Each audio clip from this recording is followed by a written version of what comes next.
When it comes to blister treatment, there are 3 types of blisters: intact, torn and deroofed, and they each need a different slant on treatment. So let's look at how we treat each of them.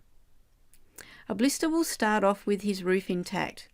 How long it remains intact is subject to many variables, but on the bright side, the best thing about an intact blister roof, if there is a good thing about having a blister, is it can't get infected if it stays like this, because the roof is intact and that skin is keeping the blister fluid in and the germs out. So protecting the blister roof is our main concern right now by putting an island dressing on it, maybe a Bandaid or a Cutiplast, anything where there's an absorbent, non-stick pad surrounded by tape on all sides. The dressings on the right, they don't qualify as island dressings because dirt and germs can get in underneath. The good news is though, if you secure each of the open ends with another piece of tape, you've turned this into an island dressing that will block out the dirt and germs. Just make sure there's no tape on your blister roof. I mean, you don't want to rip the blister roof off when you take this off, so make sure there's nothing sticking to your blister roof. And don't forget you need to reduce pressure, maybe with some cushioning or by using a special lacing technique to stop your toes from jamming into the toe box of your shoe, or maybe adding a felt donut pad. It all depends on where this blister is on your foot. And you've got to reduce friction levels, like with a lubricant or changing into some dry socks or adding an Engo blister patch, again all depending on whatever's going to work for this blister location. These things are going to stop the skin from stretching too much, and remember, the stretching in the skin is what caused the blister in the first place.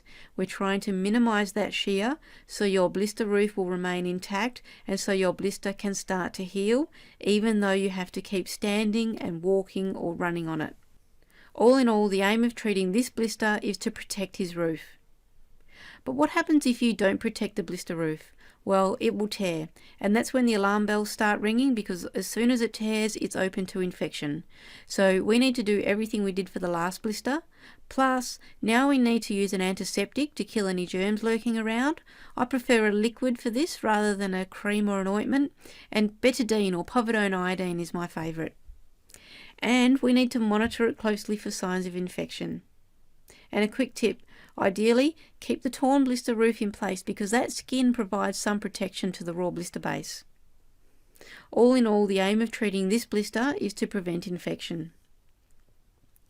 Now, what happens if you don't do enough to protect a torn blister? The answer is his roof will rub right off and you'll be left with a red raw sore called a deroofed blister. A deroofed blister is more painful, it's more open to infection, and it takes longer to heal.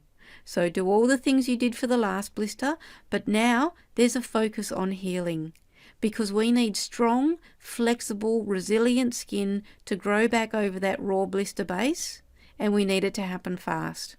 And that's what your dressing provides, a moist wound environment. You can use an island dressing for this blister, or there are lots of circumstances when a hydrocolloid dressing like Compeed is the dressing of choice for these blisters. Look, the most common mistake I see people make with deroofed blisters is letting the air get to it. If you let a deroofed blister dry out, all that will happen is you'll get a scab over it, and a scab isn't healed skin. You've still got a raw blister base underneath that scab. The scab is inelastic, it irritates the blister base, which is trying its best to heal, and it's easily dislodged, leaving you back at square one with a deroofed blister. So keep a moist wound environment for the fastest possible healing. All in all, the aim of treating this blister is to get good skin healing.